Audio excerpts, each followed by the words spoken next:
Oh yeah, sorry.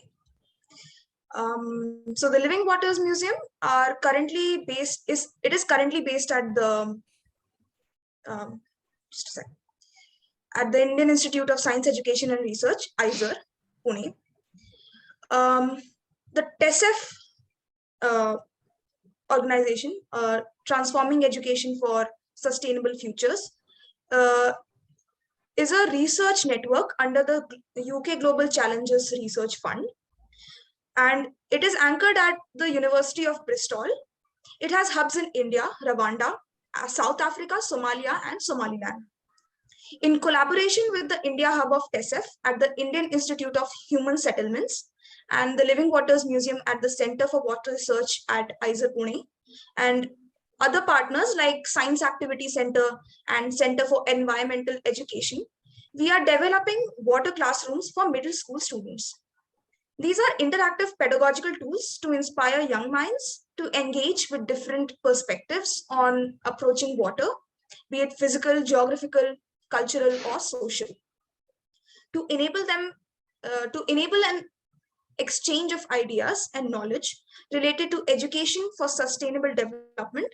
We will have a series of discussions. Today, we'll be exploring the different perspectives on sustainability, environmental and social. Before I hand it over to the speaker, I'll quickly introduce her to the audience. Dr. Priyadarshini Karve completed her PhD in physics from the University of Pune in 1998. Her first research developed a process for converting agricultural waste into charcoal. The technology won Ashden Award for Renewable Energy in 2002. In a career spanning more than 20 years, Dr. Karve invented several improved biomass burning cooking devices to reduce smoke in the kitchen and dependence on firewood for domestic cooking in rural areas. She has also worked on decentralized organic waste to fuel technologies. She developed a methodology for technology selection and promotion to improve the adoption of clean cooking energy devices by end users. In the past 10 years, her work has focused on devising and promoting strategies for low carbon, sustainable urbanization. In 2005, she started Samuchit Envirotech, a social enterprise that promotes environmentally sustainable energy and lifestyle products. A contributor to peer-reviewed journals and technical books, she is also the co-founder of OrjaBox LLP, a green startup since 2021. She is actively involved in organizations working in the field of renewable energy, climate resilience, equitable, sustainable development, etc. She is founder member and the board of director of the Clean Energy Access Network and the National Convener of the Indian Network on Ethics and Climate Change. In addition, she is co-editor of Shaikshanik Sandarbh, a Marathi language bi-monthly on science and education, and a member of the board of editors for Confluence, Journal of Interdisciplinary Studies. She has been, her work has been honored by several national and international awards, including the World Technology Award in Environment category 2005 and Sahyadri Hirakani Award 2011. Now, before I hand it over to the speakers, I'd like to tell the audiences that they can ask their questions anywhere in the middle of the session, or even they can drop in their questions in the chat box. I now hand it over to Dr. Priyadarshini Karve, who will be speaking on understanding the sustainability in the 21st century. Thanks. Thanks, Akriti. Let me share my screen.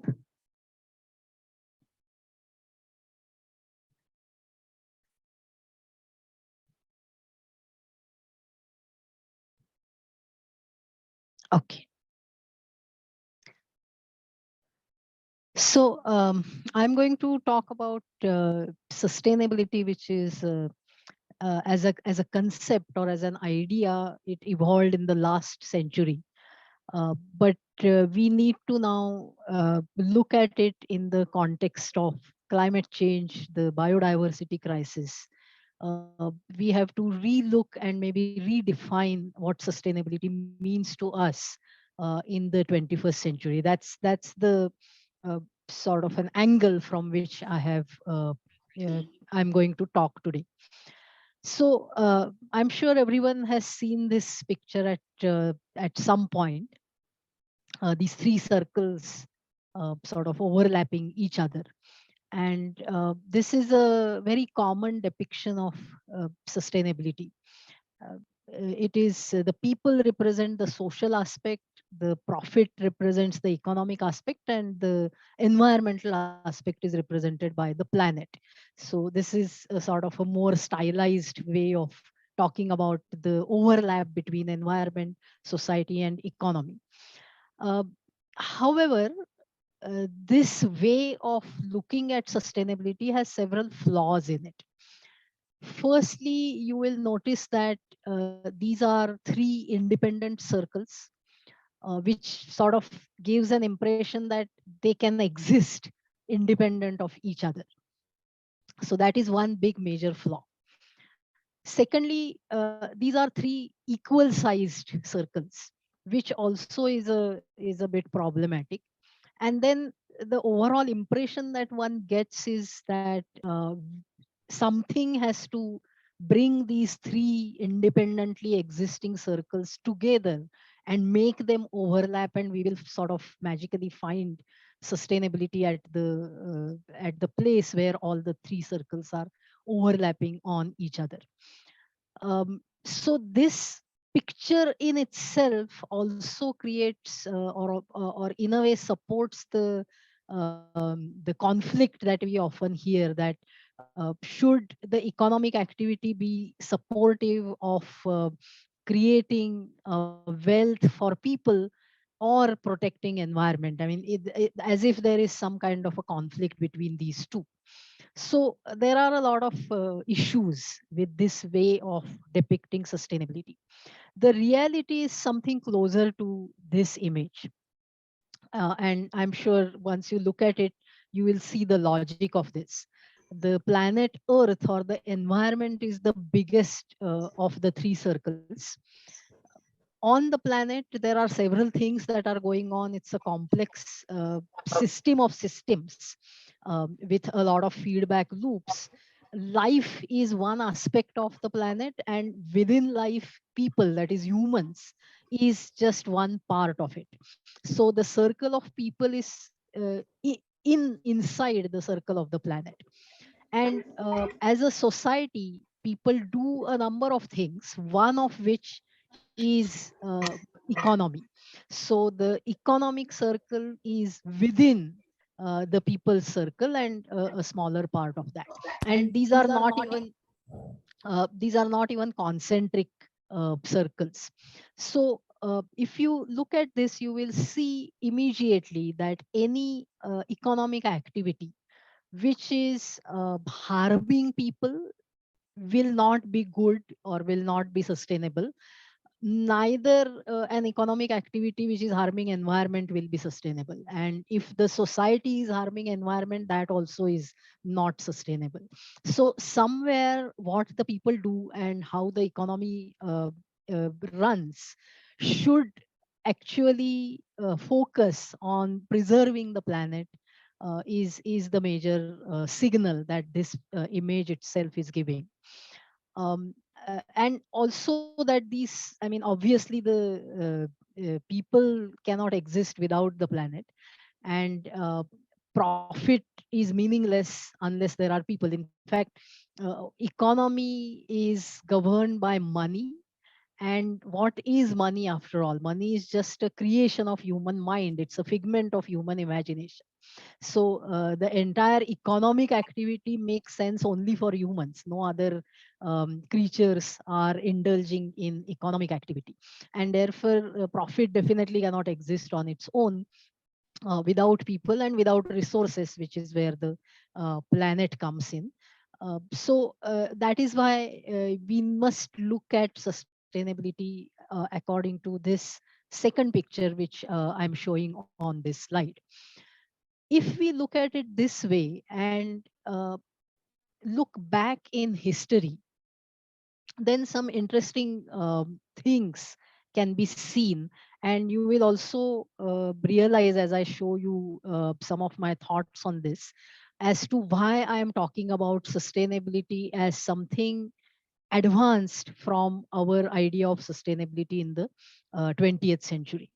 So, economic activity as we know today was triggered by the Industrial Revolution.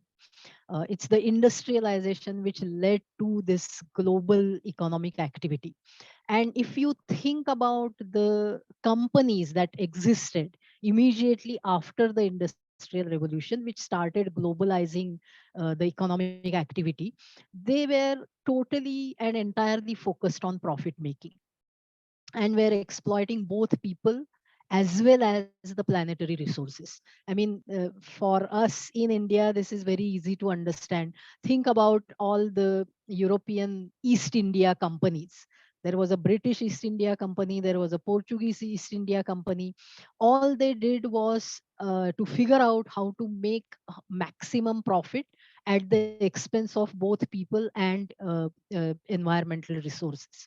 So that is what dominated the economic activity in the 19th century. And there was this sort of a three-way conflict between environment, people's welfare, and economic progress, which benefited only a few people, few individuals, or one can say companies, which are sort of again another figment of human imagination. So the environment is perhaps more patient than people, but people were not taking this just lying down. Their agitations started happening, revolts started happening, and therefore in 20th century we saw other concepts evolve, like human rights or labor rights. And also in the latter half of the 20th century, we have invented another concept called corporate social responsibility, which somewhere acknowledges that profit making ventures have a responsibility to help the society at large, from whom people from whom they are earning their profits. So there was at least an attempt in terms of laws being made or rules being framed, which pushed the economic activity to also benefit society at large, beyond the owners of the company and shareholders of the company. So there was an attempt at least of becoming people friendly. This was a progress from 19th century to 20th century. And we do see the conflict that I mentioned, that uh, economic activity is going to generate jobs that will bring prosperity to people, and that will help them improve their quality of life.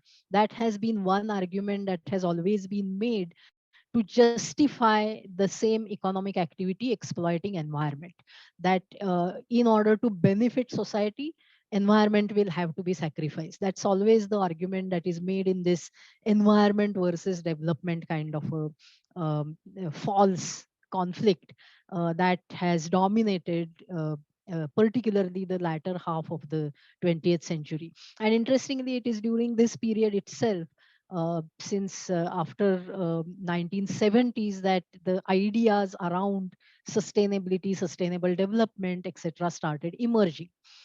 Our understanding of our relationship with the planet, with the planetary resources, with the environment, has also evolved over time. And that's the reason why in the 21st century we have to relook and re-examine these processes with the new information that now we have in hand. So if we just think about the historical trend, the next step obviously has to be that the economic activity has to now become not just people friendly but also planet friendly.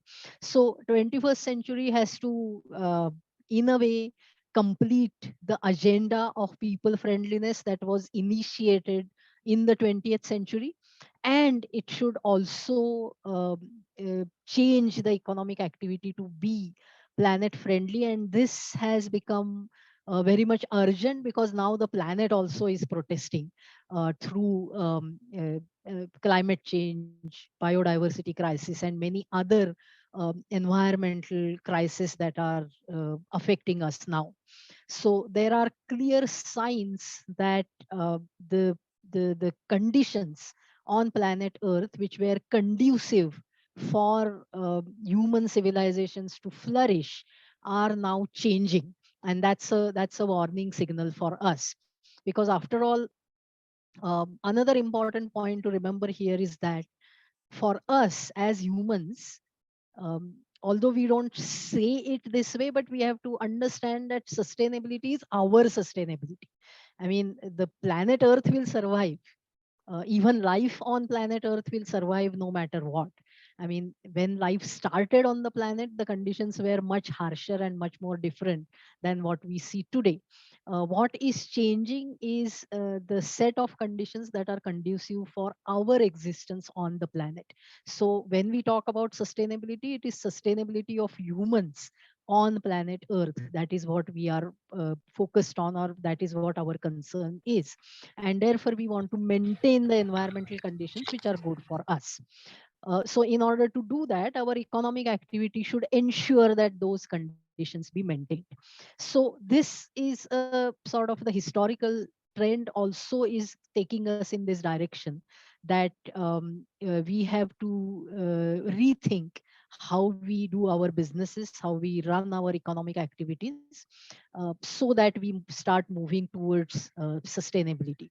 And this has to be the top priority agenda for this century, because of the environmental red flags that have been raised. So this is one way of looking at sustainability, and this also gives us a good checklist that any activity that we are proposing to do, I mean, even if we are I work mainly in the context of urban development. Let's think about building a bridge. uh, is it going to help people, and is it going to help the environment? These are questions that we have to ask, and we have to weigh the necessity of that intervention or of that project on the basis of this simple checklist. Only those activities which are both people friendly and planet friendly are going to help us sustain ourselves. It's as simple as that. There is no conflict between development and environment.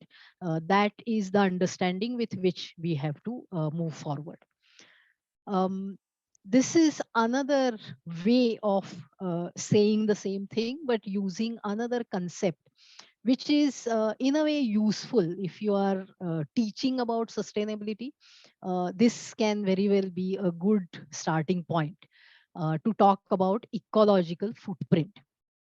It's actually a fairly complex idea, but one can understand it in a simplistic way.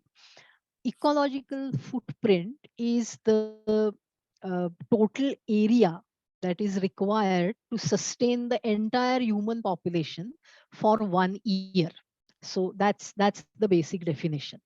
But how do you calculate that? So one way to understand is think about any one activity in your day to day life. So let's I mean, this is one example which I always give. Think about your need for, let's say, 100 grams of cooked rice every day throughout the year.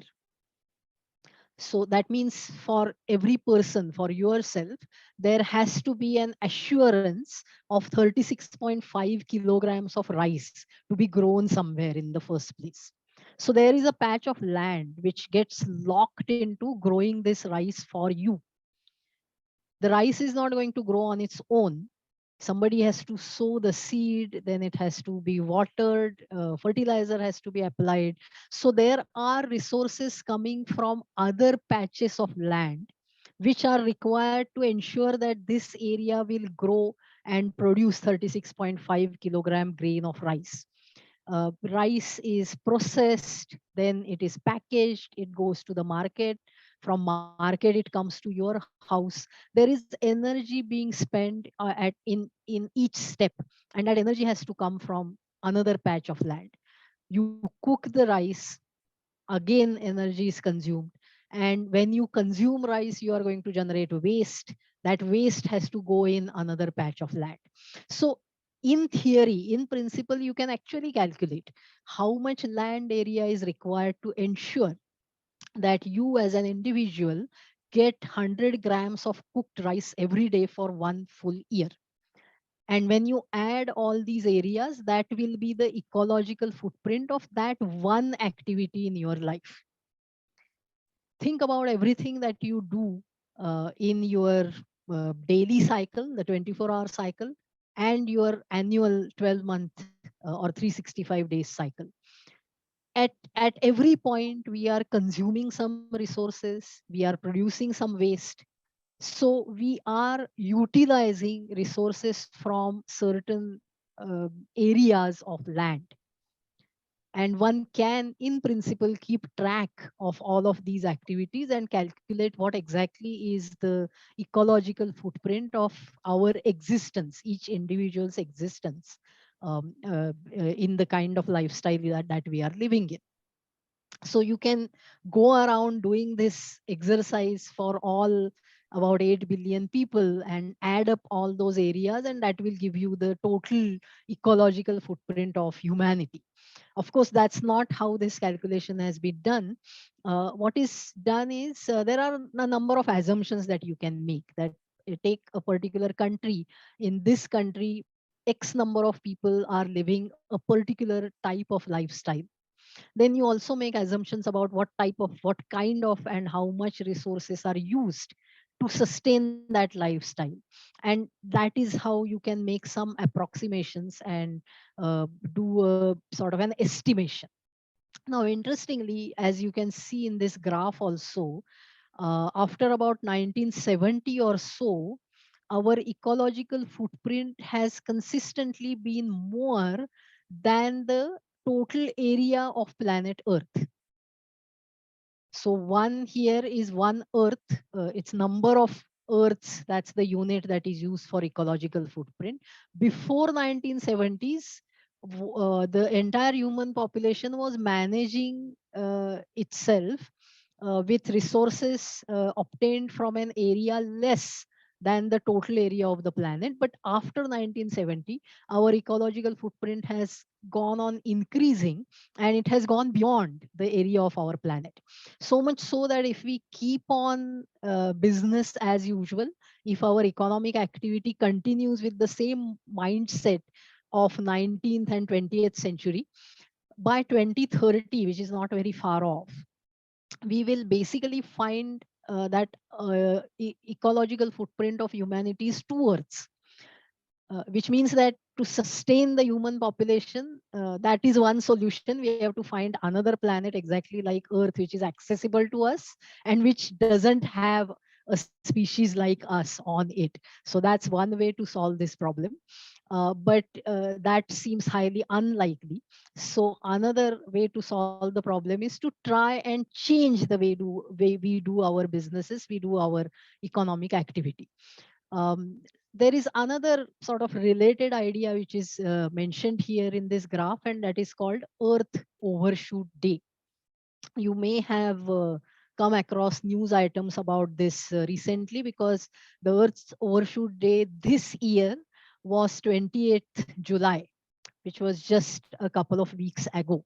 So what does that mean? That means that whatever resources that we were supposed to use from 1st of January to 31st of December, we have finished them off on 28th of July. So now we are living on borrowed resources that are that we should not be using. In 2030, another way of saying that we will need two Earths is to say that we will finish off one year's resources in 6 months. So Earth Overshoot Day is expected to be June 28th in 2030, if we keep on doing what we are doing right now. On the other hand, if we focused on reducing our carbon emissions by 30% till 2030, if we took this green path, then we will be slightly better off. We will still not be within the area of the planet, but we'll be using 1.5 times the total area of the planet. And the overshoot day would be pushed from June 28th to September 16th. So, last 3 months of the year, we will have to figure out what we are going to do, because we will not have resources to consume for that time period. So, these two ideas, the ecological footprint shown with this sort of picturization, and Earth Overshoot Day, which in a way is an economic way of explaining what is going on, that think about the resources available to us as some kind of a bank account. On 1st of January, a deposit gets made in that account, and we have to make that resource last till 31st of December, because next deposit will come only on 1st of January. So, how do we manage to do that? I mean, that's the kind of a budget planning that we need to be doing. But actually, we are failing to do that consistently for the last about 50 years or so. That is what essentially this picture is telling us. Now, you can find more information about this idea of ecological footprint and Earth Overshoot Day on this link which I have given here, footprintnetwork.org. Is there some question in chat? Hi. So there Yeah, is a question from yeah, yeah. Amrita. How is carbon emission related to Yes, Earth's area? yeah. I'll come to that. So, Earth's area is a unit that we are using here to talk about the resources that we are consuming. So it is the area from which the resources are coming. And what is carbon emissions? Carbon emissions come from our use of fossil fuels, which is a major resource that we are using. And also land use change, which is related to another major resource, which is biomass. So, forest gets converted into grazing lands, gets converted into agricultural land, and then these lands are also getting converted into cities, urbanization. So all of these changes are also putting some greenhouse gases into the atmosphere. Use of coal, petroleum is also putting greenhouse gases into the atmosphere. So these are actually big chunks of resources that we are using, and therefore I haven't added that graph here, but you will find data on that easily. If you try to break down the ecological footprint in terms of the resources that we are using, really 50% of the ecological footprint is coming from fossil fuel use. So if we address climate change by reducing greenhouse gas emissions, we'll be also addressing this issue of our overshooting ecological footprint. So it's in a way to kill two birds with one stone. So that effort will address several problems, and that is why this can be one strategy, because we are now in a very critical situation. Because you can see here that mathematically it's easy to say that we are going to need two earths, or our resources will get over within 6 months. But what does that mean for the human society? It means extreme resource scarcity for majority of the people. That is what essentially this means. And when there is extreme scarcity for any group of people, that also leads to social tensions, that leads to conflicts, that leads to wars. So this is actually a warning sign that maybe the civilization as we have built in the last 12,000 years will start collapsing even before we reach this stage where there will be only 50% of the total resources that are required for the entire human population. Because I mean, to be realistic, who is going to get those 50% resources? Those are going to go towards those who have the social and political power in their hand. majority of the people will be deprived, and that will create a big chaotic situation. The systems, the economic systems will start collapsing because of that. And this is a future that's hardly 8 years away. So that's the kind of a situation that we are staring at right now.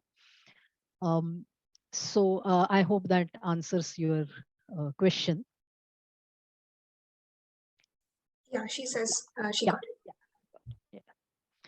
So now I have a question for all of you, and that is, okay, so where is this extra earth coming from? Even if we say that we will reduce and all of that, I mean, we have only one planet Earth. So where are these extra resources coming from? Any guesses? Even right now, as I said, 28th July has passed 2 weeks into a period where we have already finished off all the resources that we were supposed to be using this year. But we are all here surviving using resources. Where are those resources coming from?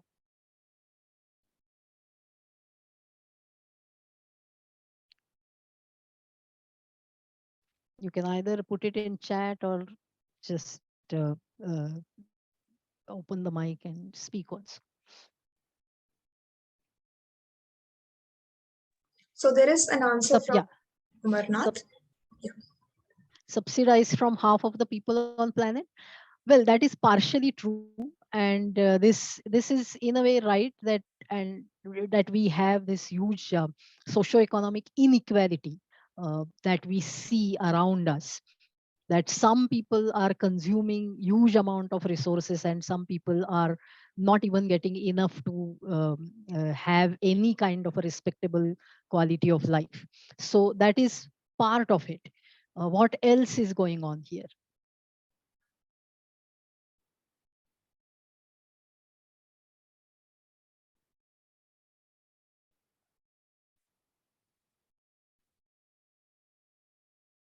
Fitting more agricultural activities onto whatever area is available on earth from the non-human share of the resources. Actually, uh, it has nothing to do with whether whatever we are doing, everything is on this one planet. So if we are increasing agricultural activity or increasing mining, it is ultimately the resources of the planet that are being used. Where are the resources beyond the area of the planet coming from? That's the question. From non-human share, well, even if we managed within the area of the planet, there also we are not leaving anything for other creatures. Ideally, our ecological footprint should be less than the total area of the planet, so that there are some resources left for other living organisms also. Artificially, so there is nothing. We haven't yet built artificial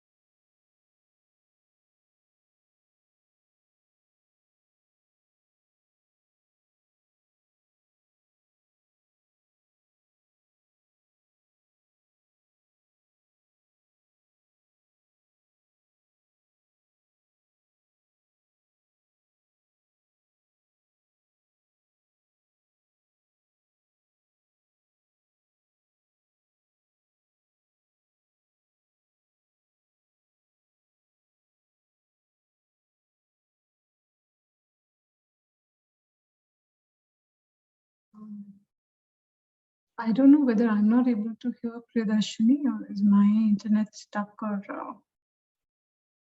I think her internet connection is kind of unstable. Okay. She's here. Hi, I hope Priyadarshini. I'm audible. Yeah. Hi, yeah, so I think we lost you somewhere where you were talking What was about I saying? the artificially sourced question. Yeah. Okay. So this has nothing to do with whether it is artificially sourced is not yet possible. We haven't yet figured out the technology for bringing in any resources from outside planet Earth. So, and whatever artificial we may do still uses resources of this planet. What we are doing is we are extracting from the future. So there are three types of resources that we use. One is the depleting resources, which are like fossil fuels, which have been produced which, on the planet under some special conditions. There is no more, those conditions don't exist anymore. No more coal or petroleum is being formed inside the earth. So there is a finite source and we are slowly depleting this, or rather rapidly depleting this. Another are the renewable resources like the solar energy. Biomass is also a renewable resource. You cut the branches of a tree, it will grow again. You harvest a crop, you can again sow the seed and have it growing again. So biomass is also a renewable resource. But the renewable resources have a rate at which they will regenerate, and therefore your rate of consumption has to be less than the rate of regeneration, so that you may still run out of a renewable resource if you are consuming faster than the rate of regeneration. Then there are resources, and water is this type of resource, which is actually finite, but it's huge. I mean, 70% of the planet is water. So we are not going to run out of water, but it's an interesting kind of a resource, and I'll talk a bit about water in a few minutes. But this is a resource which is vast, and it's we are not going to run out of it very soon on a planetary scale. If we start running out of it, then the planet itself had collapsed by then. But locally, it is sort of a renewable resource, because you store water and then it gets replenished when the rain comes. You use it till the next rain comes. So in a local context, one can think of it as a renewable resource. So these are the three types of resources, and one can do a calculation that to sustain human civilization, how much of each resource can we use in 1 year? And that is what we are talking about as the limit. If we cross that limit, then what we are essentially doing is we are using resources that we should have kept for next year. So we are extracting therefore from the future earth in this sense. And that leads to unsustainability, if not immediately in the long term. And I'll just give a example of that, quantified example using water itself. Think about a reservoir which has 1,000 liters of water, and you are using 500 liters in a year, and every year 500 liters gets replenished. So this is nicely balanced and the situation is sustainable. At the beginning of every year you have that full 1,000-liter reservoir. Your need is just 50% of that, and that is going to be replenished by the end of the year. But let's look at another situation. Let's say that your consumption of water increases, and in year one, out of this 1,000 liters you consumed 700 liters. But what comes in hasn't changed, that is only 500 liters. So now what's going to happen is, for year two, you have used 700 liters, so 300 liters was left behind, 500 liters got added to it. So for year two you had 800 liters, which is still fine, because your need is 700 liters. You will still have a reserve of 100 liters. But now what is going to happen? 500 liters comes in. Now you are in trouble for year three, because now your reservoir itself is 600 liters, but your need is 700 liters. So that is how this is unsustainable. By robbing the resource that you should have left for next year, you have created a untenable situation for yourself. So this is what is happening with all the resources, and that is where that extra earth is coming from. So we started doing this in 1970s, and for the last 50 years this hasn't been I mean too bad. We have of course increased the inequity between socioeconomic groups, So part of it has been robbing our fellow human beings, and part of it has been robbing our future planet or future generations. So by doing this, we have sort of managed to survive. But now we are reaching a situation like year 3 here, where the reservoir itself is running out. And this is an idea which was put forward a few years ago by a group of scientists, which is called the framework of planetary boundaries. So this group came up with this idea that in order to sustain human civilization, there are 9 planetary systems for which we have to ensure that we operate in the safe space. The safe space is indicated here by this green area. So this yellow area is we sort of are getting in a dangerous situation, and red is something which should be totally avoided. So for each systems, one have to calculate the limits for the safe area, for the sort of danger area, and for the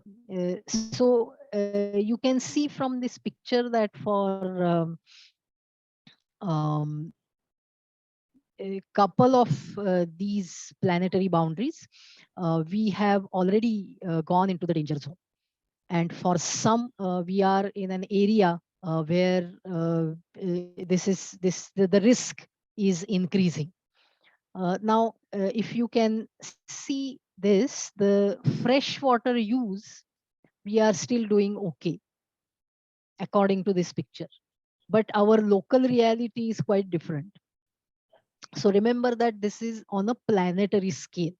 And uh, in a way, there has been a lot of discussion since then as to how exactly one should calculate this water system related boundary, because it is fairly complex. Our relationship with water is also quite complex. It's not just about fresh water use, there are many other ways in which we interact with water. But this is the framework as it stands now. And on a planetary scale, we are doing okay as far as freshwater use is concerned. But you will see water in other boundaries also. For example, there is here something called ocean acidification. This is also related with water. And climate change leads to impacts which are very much related with water, like rise in sea level, cyclones, floods, and so on. So there is hidden water related systems in this picture, and they are all getting impacted. So this picture also shows us that we are sort of reaching the limits on, or crossing the limits on, some of the resource bases that we should actually be conserving.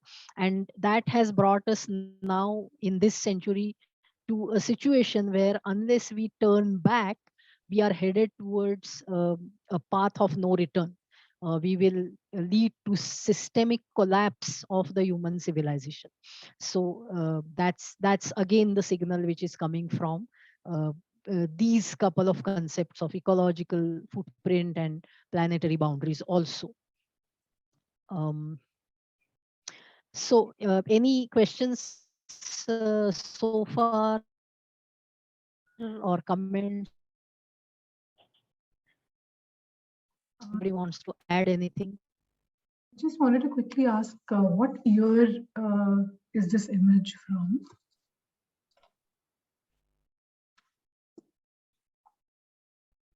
What Which what year this image is from? Yeah, is it fairly uh, recent or? so this I Yeah, it's within the last couple of years. Okay. Yeah, it's kind of surprising to see the greens in there, and actually when we sort of look at LPCD allowed and available, and when those things are generalized, it looks like, for example, for India, that we are doing well, but we know that the reality and the Yeah, economic factors are sort of, you yeah. know. So you can find a lot of discussion on this actually if you search for it. what has happened is this framework, again, these frameworks are of a very complex reality. And therefore, in this particular model of planetary boundaries, what they have tried to do is they have tried to pick up one quantifiable measure related to each of these 9 systems.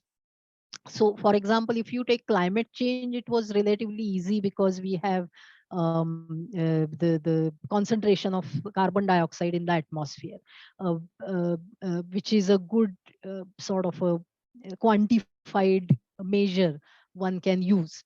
But for land system change, for example, what exactly do you use?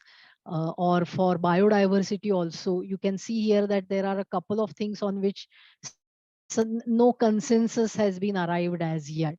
One is related to biodiversity, and this novel entities is things like plastics, which we are now putting into the atmosphere. So these novel entities, which are becoming part of the planet now because of our input. How do you measure that? How do you quantify that impact on the planet? So there is still a lot of unresolved issues in this concept, but it's a useful idea which helps us visualize how we are crossing the boundaries for various planetary resources. Sorry, I would just ask one more question while this image is up. So in terms of the increasing urbanization that we know is predicted Yeah. to come, which of these indicators, should one be looking at and trying to understand and address both from an urban perspective and from a rural perspective? So this land system change, this is the one where the impact of urbanization is primarily getting reflected. We have crossed in the high risk area here. But of course, there are other indirect impacts in terms of climate change, in terms of atmospheric aerosol loading, which has to do with increase in air pollution, and this biogeochemical flows. This is N and P, nitrogen and phosphorus, which ultimately ends up in oceans and is partly responsible also for ocean acidification. This is coming from excessive use of fertilizers primarily in agriculture. So this we have totally, I mean, broken the boundary and gone ahead. So this is also something where the overall industrialization, urbanization is getting reflected. Right, and it also reflects in our wastewaters, just the Yeah, NPK. yeah, yeah. Yes, yes, that's right.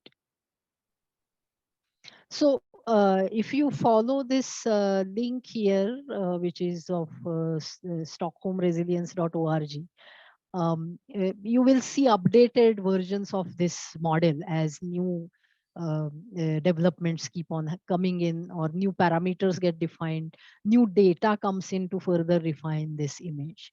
So when this model was first proposed, it was about 7 planetary boundaries. Now there are 9 boundaries that everybody has accepted, and where we stand on those boundaries, that is still up for debate a bit, because it also depends on what parameter we are choosing to quantify that particular boundary. Okay. Ma'am, this is Steve. Uh, planetary boundaries, whether we have similar, kind of boundaries defined for the continents, like, the geography wise. Because if you see this one, it is an average, and as on planet where we have so much of, imbalance in utilization of the resources and availability of as well. It might not be suitable for, if I say India, freshwater use.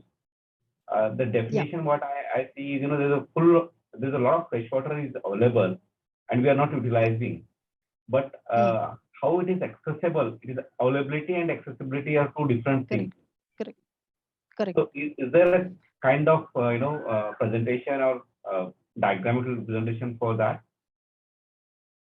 So I'll talk a bit about it towards the end as to how all of these concepts have been put together to develop a model which can be practically implemented or practically applied in a local context. So please hold on to that question for now. Okay.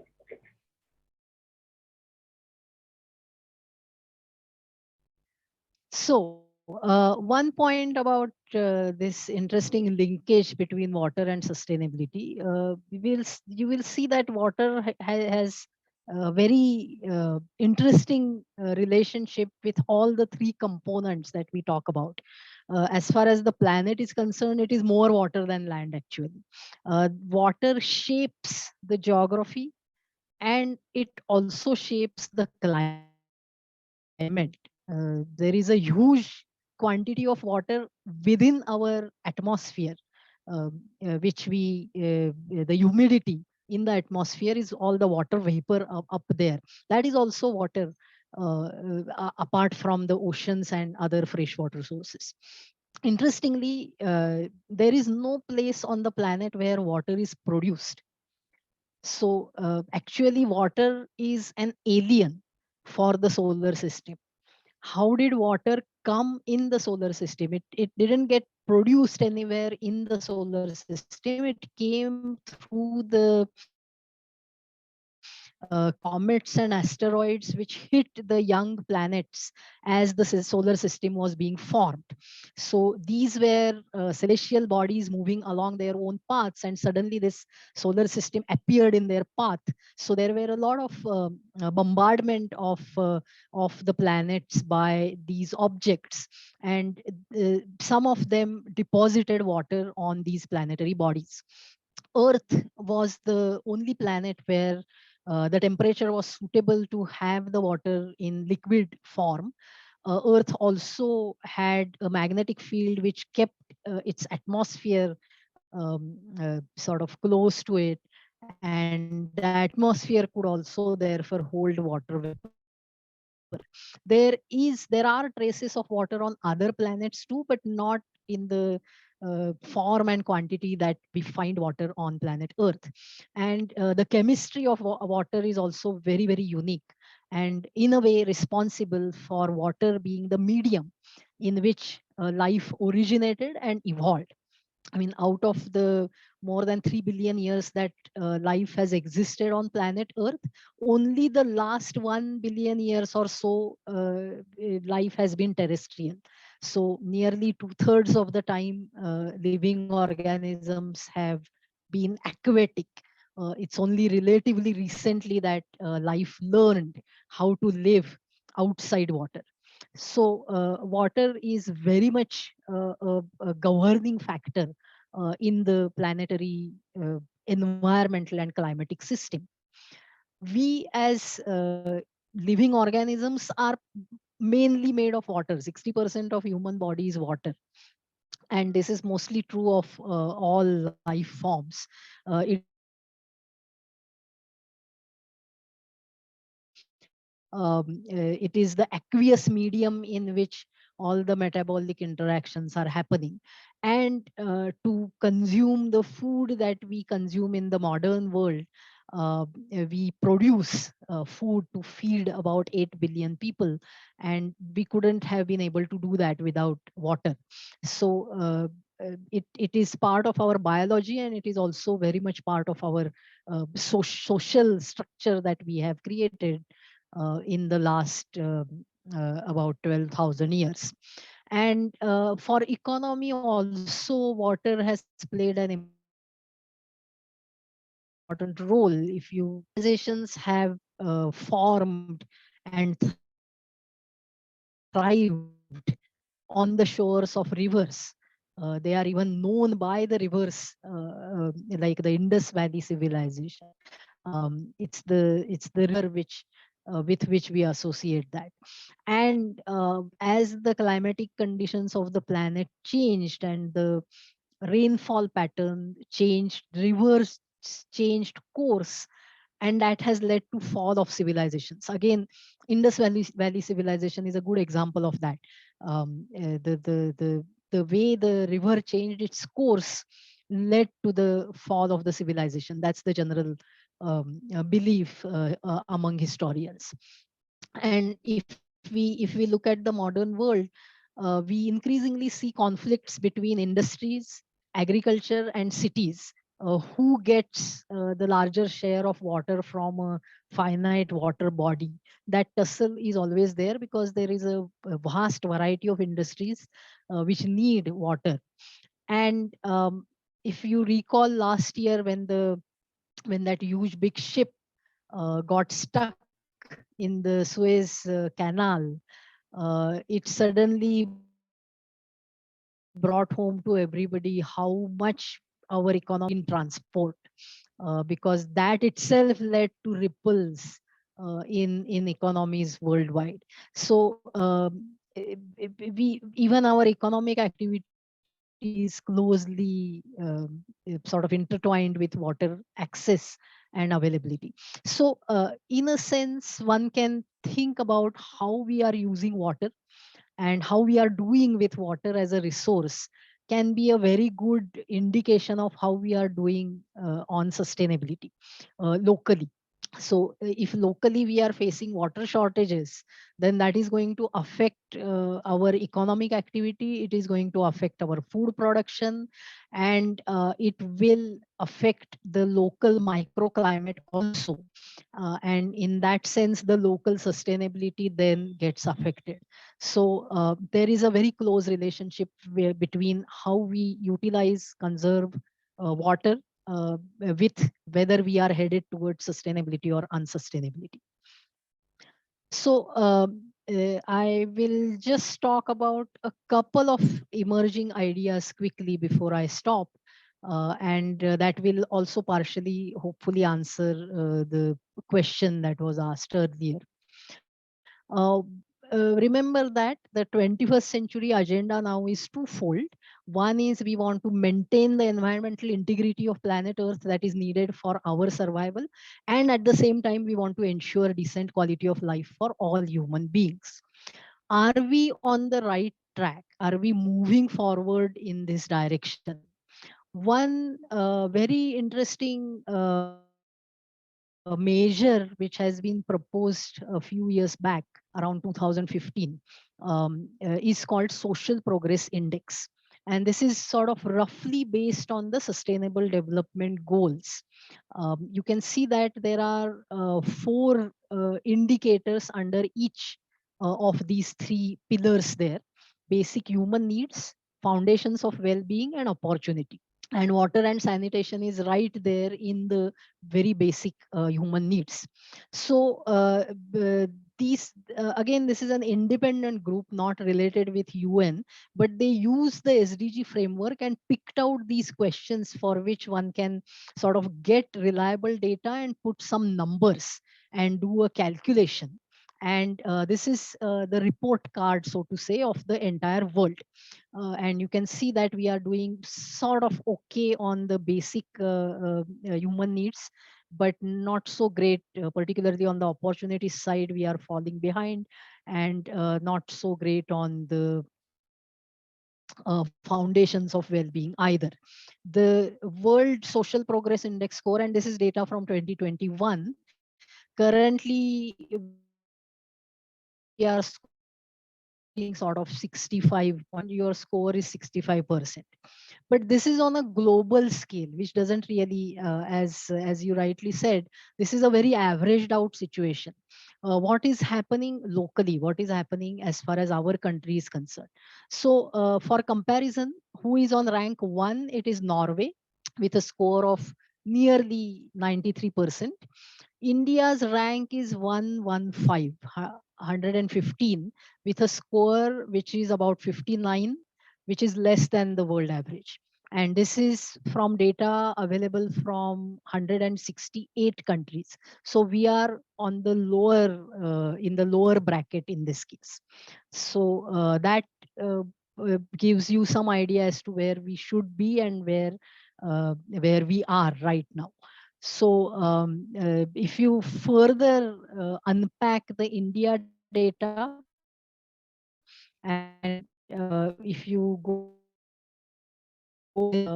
progress.org, type of report cards for all the countries. Now, what else is kept GDP section, but you can compare the progress of countries having similar GDP. So it would be unfair to compare India with say Norway. But one can compare India with other countries with similar GDP. So there comparisons are possible. So the only thing I want to point out here is if you look at water and sanitation, so the key here is yellow means we are doing as expected as per our GDP. Blue means we are doing better than expected, and red means we are doing worse than expected. So lots of yellows there. Water and sanitation, the overall ranking is yellow, but when it comes to unsafe water, sanitation, and hygiene attributable deaths, we are scoring a red here. So lack of safe water leading to people dying is what we have more number of than what is expected at our GDP level. So you can take a closer look at this. All the environmental quality related parameters are red. So that's also something to think about. Um, so this is one sort of indicator where you have a number that you can look at.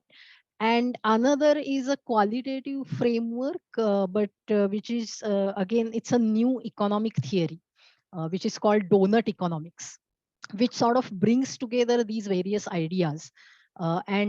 Essentially, this is saying that this pursuit of continuously expanding economies and pursuit of GDP is leading us to unsustainability. What we should be aiming for is this green colored donut. We have to strive to keep our economy within this social foundation.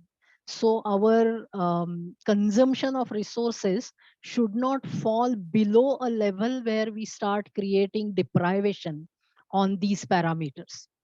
At the same time, our consumption of resources should not exceed the ecological ceiling so that we start creating environmental problems.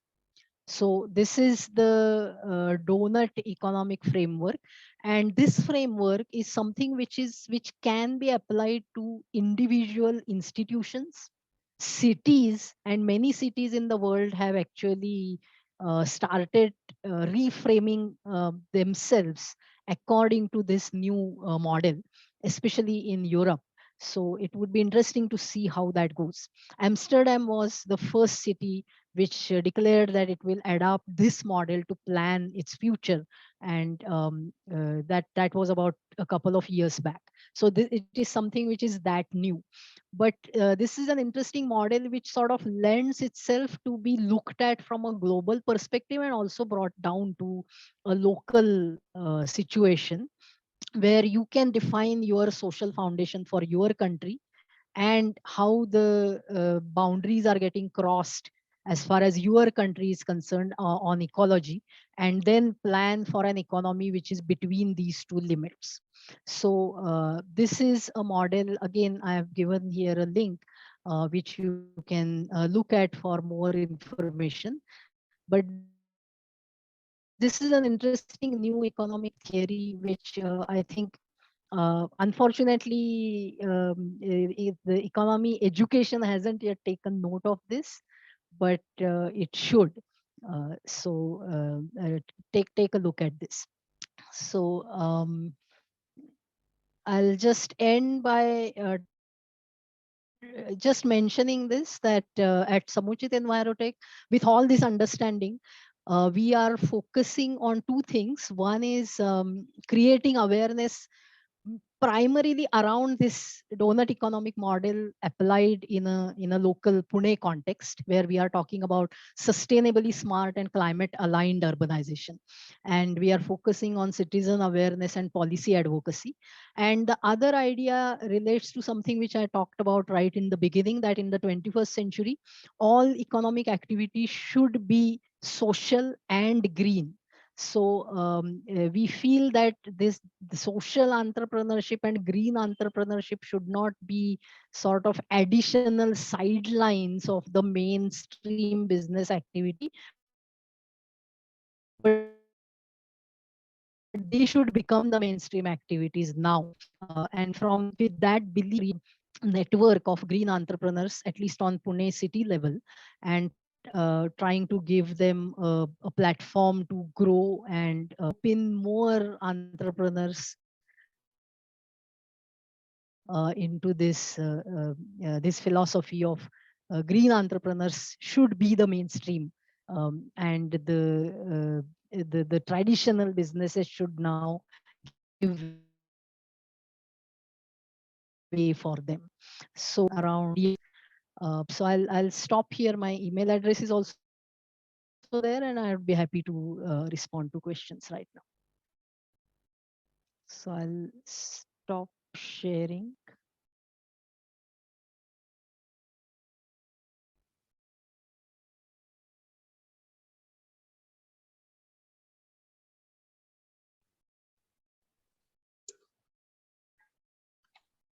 Thanks, Priyadarshini. So yeah, if there are any questions, you may put it in the chat, or you can also unmute yourself and introduce yourself and ask. And while the discussion is going on, I would also request all the participants to introduce themselves in the chat, because I think we have a very diverse group here. And there are a lot of people that I'm also not familiar with, and I would really like to know them. So I think we have a hand up. Akriti, could you just check who this is? Yeah, Mayur has raised his hand. Yeah. Can I go ahead with the question? Yeah, sure. Okay. My name is Mayur and I work for iRise project. It is an outreach activity carried out by ISER Pune. My question is about recently India has committed that we will be a net carbon zero country by 2070 at the Glasgow conference. Is that goal achievable? That is first question. And second question is about how there are multiple models where carbon footprint is compensated by sequestration of carbon. So what is the right way of doing it? Because all other way also, I mean, many of the ways generate carbon footprints also. So what is the right way of doing it? And yeah. Okay. So to answer the first question, the fact that we are talking about carbon neutrality in 2070, which many of us may not see,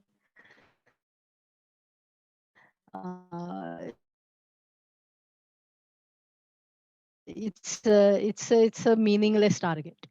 In the Indian context, if you look at the overall climate change problem, the impacts that we are feeling today are because of the emissions that have happened in the past. And if you look at the cumulative greenhouse gas emissions, India's share in that right now is only 3%.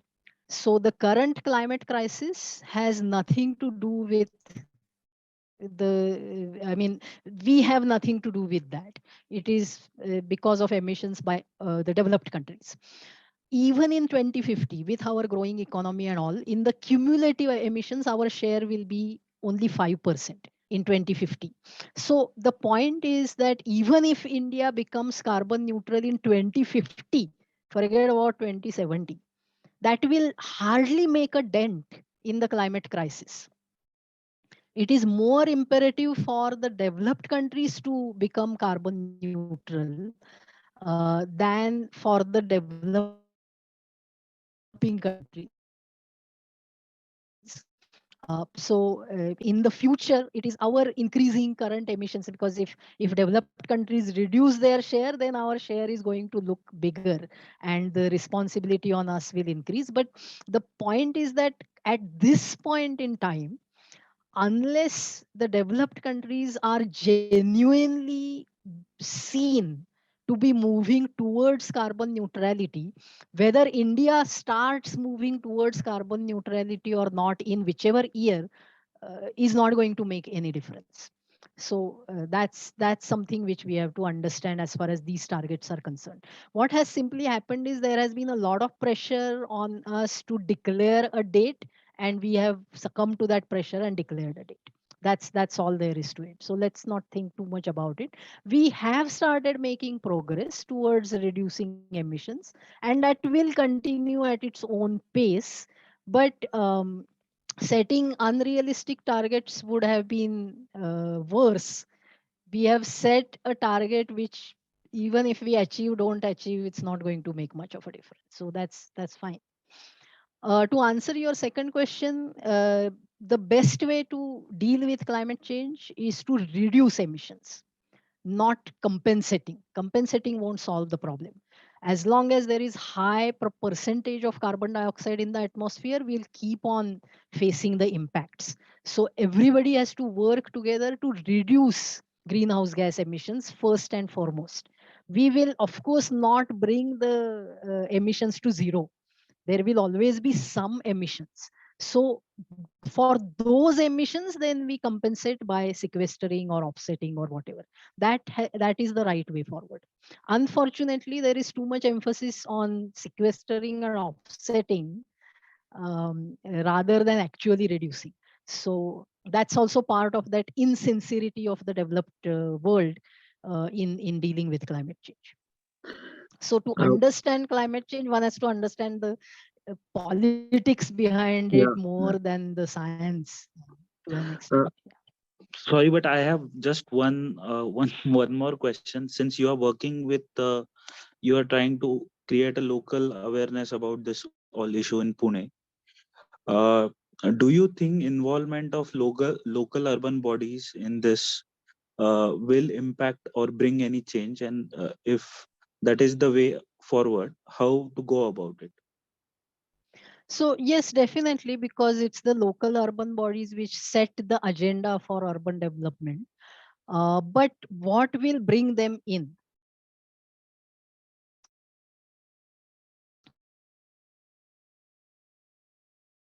Talking to way of thinking is not going to take us anywhere. The change will come if people demand change. So that is why part of our it is the political establishment which has to change its way of thinking, and that will only happen if they are under fear of losing elections. And that will happen if people start demanding climate action. So that's the kind of a chain reaction that will be sustainable in the long term.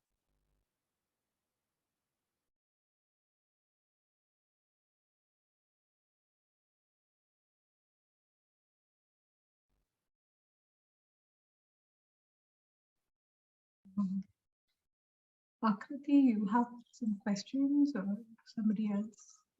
Does anyone else have any questions? I think Amrita is raising hand. Yeah. Hi, ma'am. Thank you for this Hi. talk.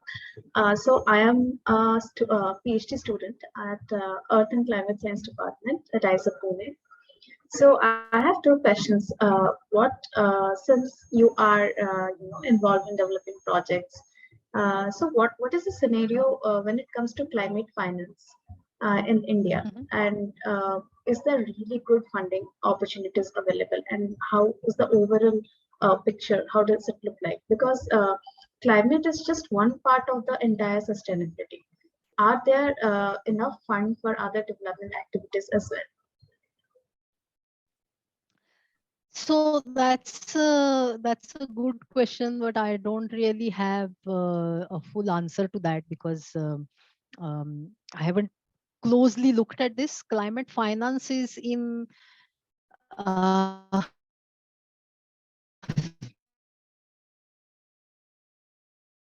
depends on the amount of economic activity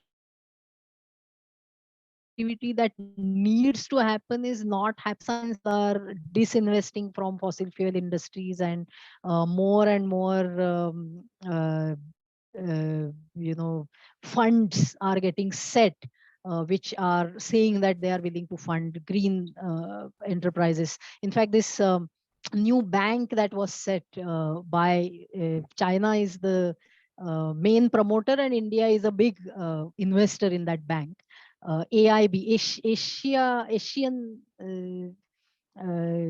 Asian Investment Infrastructure Bank, and that called itself that it is going to be a green bank, so it will fund green infrastructure projects. But the reality is not quite like that. So one has to also distinguish between what is being said and what is actually happening. So I'm not really that familiar with climate finance sector, but there has been a few steps forward, but not enough. That's general reading that I get from the sector. Carbon market are in doldrums. With the Paris agreement, the new rules for the carbon market are yet to be framed. Now, within India, there is an announcement that market is being created, carbon credits to be sold and bought within the country to help meet its commitments under Paris Agreement. How that evolves, we will have to wait and see. So that's where we are at right now. Thank you.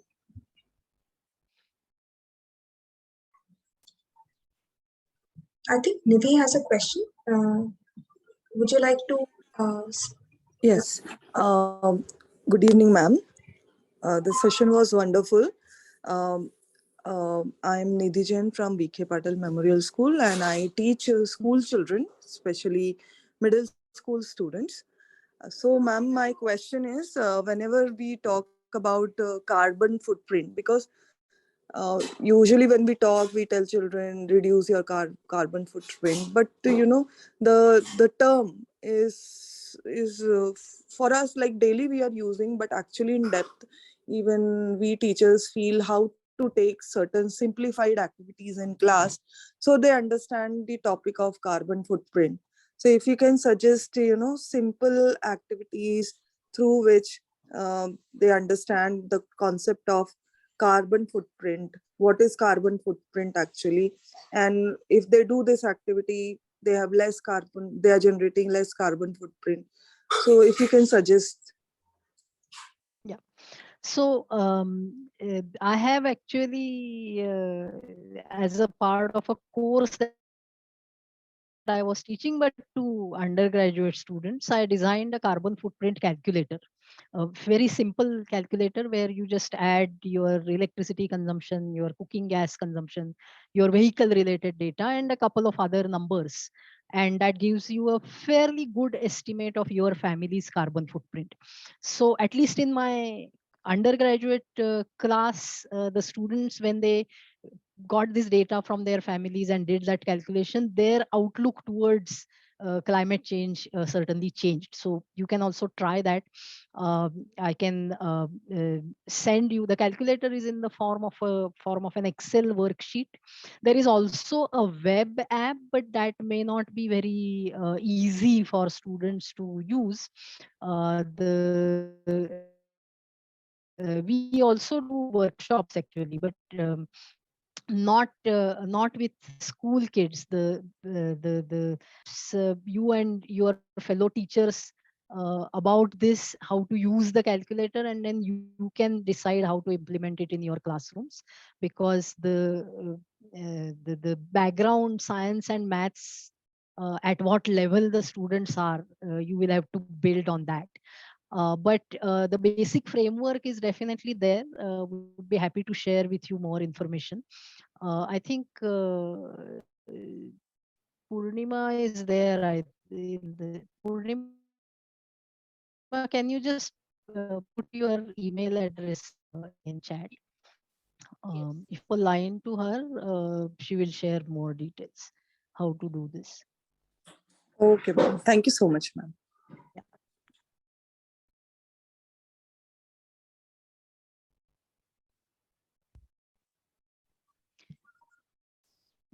So does anyone else have any questions?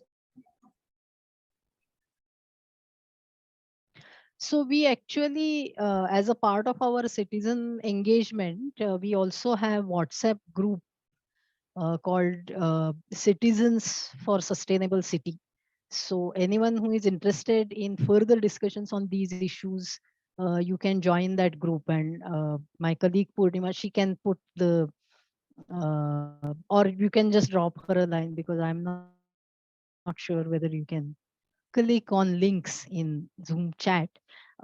You can become part of that group where people keep on sharing the things that they are themselves doing, or interesting articles that one comes across, other discussions around sustainability in the context of urbanization, but also other broad issues and citizenship also. So that will give you some more additional inputs for yourself and to use in your classrooms.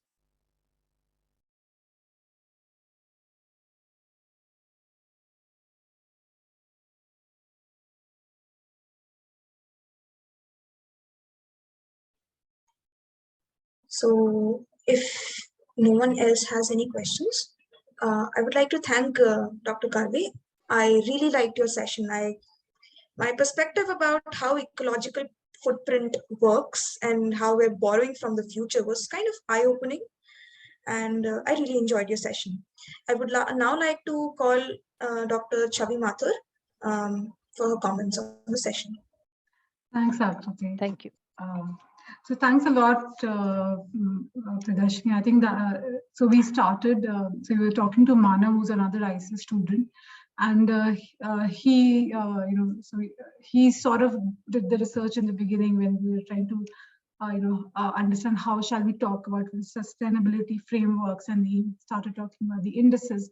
And I think you gave a very broad perspective of different kinds of indices and the way that they can be used and can be used to understand, and both the global perspective of it and the local perspective of it, and also the crosstalk between not just the ecological and not just the environmental and the economic perspective, but also the factors which, I saw in the donut model, especially the equity issues and the equality issues, social issues which come up, and and how these sort of reflecting how these conversations are becoming, important, to talk across and not just be focused on a singular discipline, which is also sort of a theme for the water classrooms that we are building. So you sort of tied it in everything in very nicely, and it was quite an eye opener.